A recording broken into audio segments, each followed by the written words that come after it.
I got a woman way over town that's good to me. Oh, yeah. I got a woman way over town that's good to me. Oh, yeah. She gives me money when I'm in need. Yeah, she's a kind of friend indeed. I got a woman way over town that's good to me. Whoa, yeah. Kerry Washington, Regina King, Sharon Warren, Harry Lennox, Clifton Powell, Anjanou Ellis, Curtis Armstrong, Terrence Howard, Lorenz Tate, Denise Dowes, Bokeem Woodbine, Wendell Pierce, Robert Wisdom. These are just some of the names that starred in the 2004 movie entitled Ray. And of course, we cannot forget to mention the multi-talented Jamie Foxx starring as Ray Charles Robinson. Peace and blessings, everyone. Back to Black Classic Movie Review.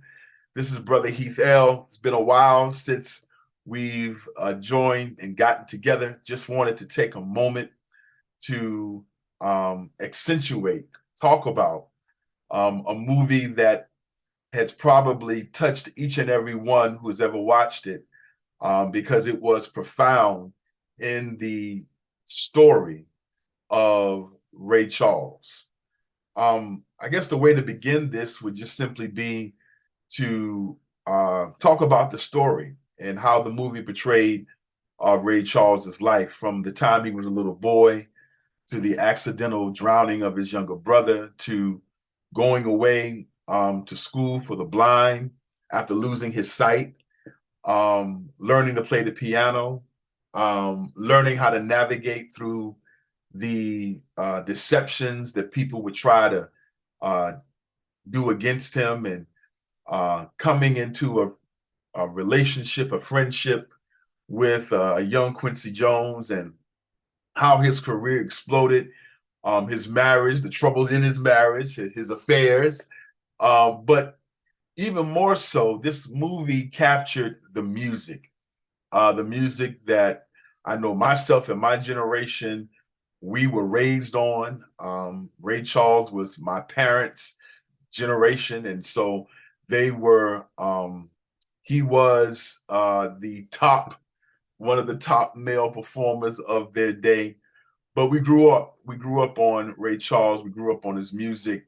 And this film really captured the essence of who he was. And Jamie Foxx's portrayal of Ray Charles is by far one of the most profound performances ever seen on film, of a biopic, if you will, of an actor portraying a person who actually lived. He had Ray Charles down pat. You didn't see Jamie Foxx at all. In fact, I remembered seeing an interview with Jamie Foxx, and the prosthetic that he wore over his eyes while he was doing the scenes throughout the movie, he really could not see.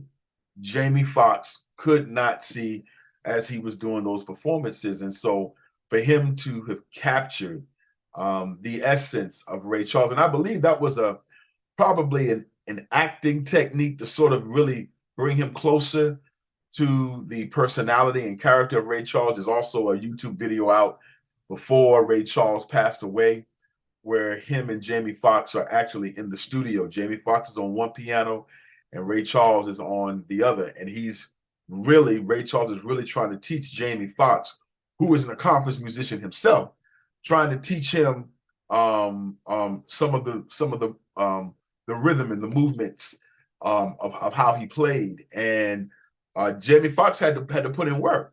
But it was wonderful because when he got it, what we did see was that Ray Charles signed off on Jamie Foxx portraying him, and it was profound on film. As we all know, he won an Academy Award for his portrayal of Ray Charles. And it was by far one of the most profound biopic portrayals ever captured on screen.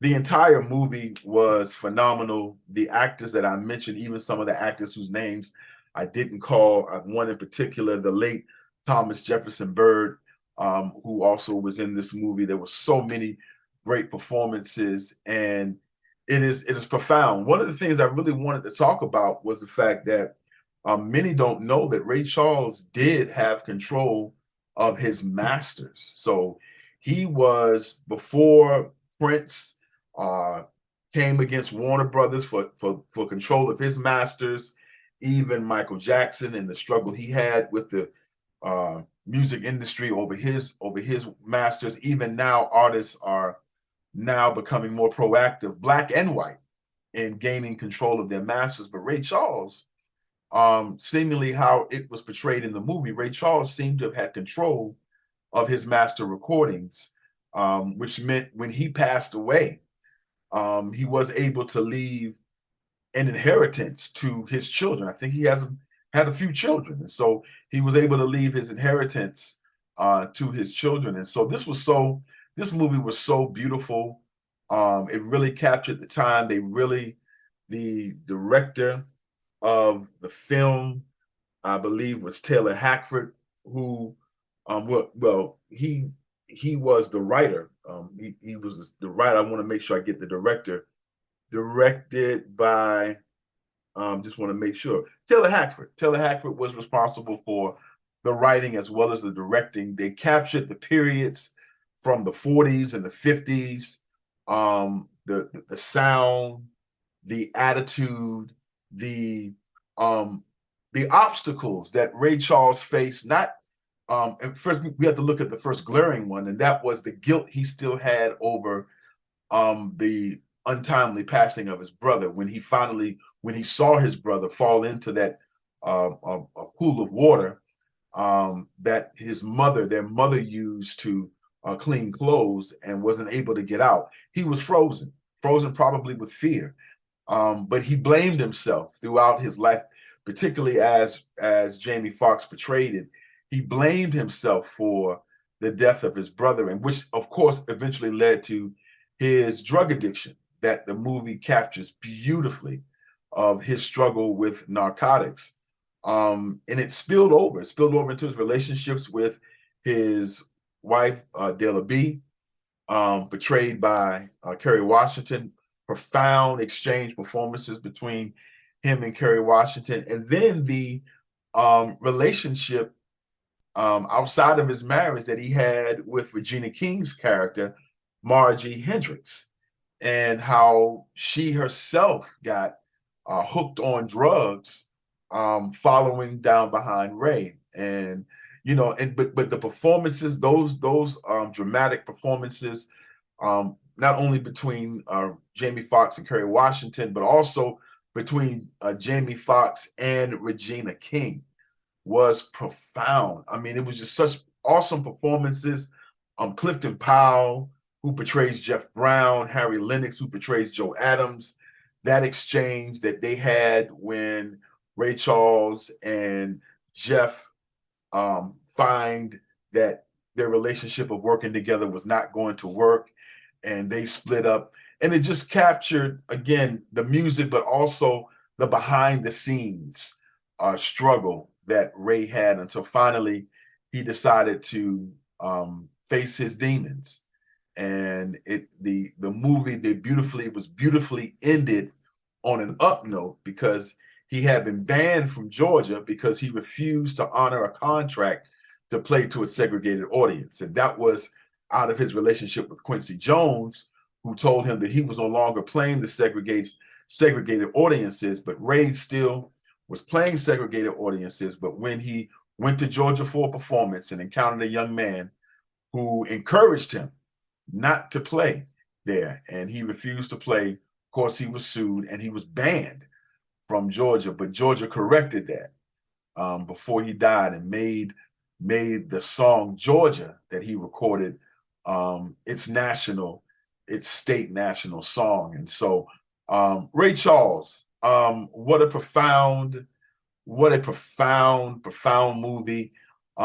We are still quote unquote in Black History Month still. So if you haven't seen it in a while, you may want to go check it out again just to really be enraptured by this movie and to be brought closer to a musical icon that everyone listening to me, we grew up on Ray Charles.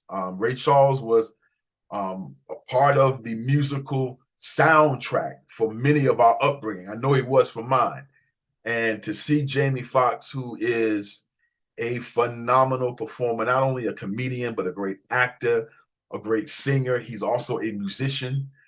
So all of those characteristics or all of those gifts that he had really went into his preparation for the Ray Charles character. Even one that many of you may or may not remember or know of is Will Smith. A few years earlier had just portrayed Muhammad Ali, and apparently Will saw Jamie at a club during the time he was getting ready to record or was beginning recording or filming the movie, and Will Smith walked up to him and said, "Listen, if you're going to do Ray Charles, if you're going to do this film, you need to step away from all of this madness and get serious and really put in the effort and the work that's needed." And so Jamie took his advice, and we saw it on screen. He won the Academy Award, the Golden Globes Award, every lead actor award that year.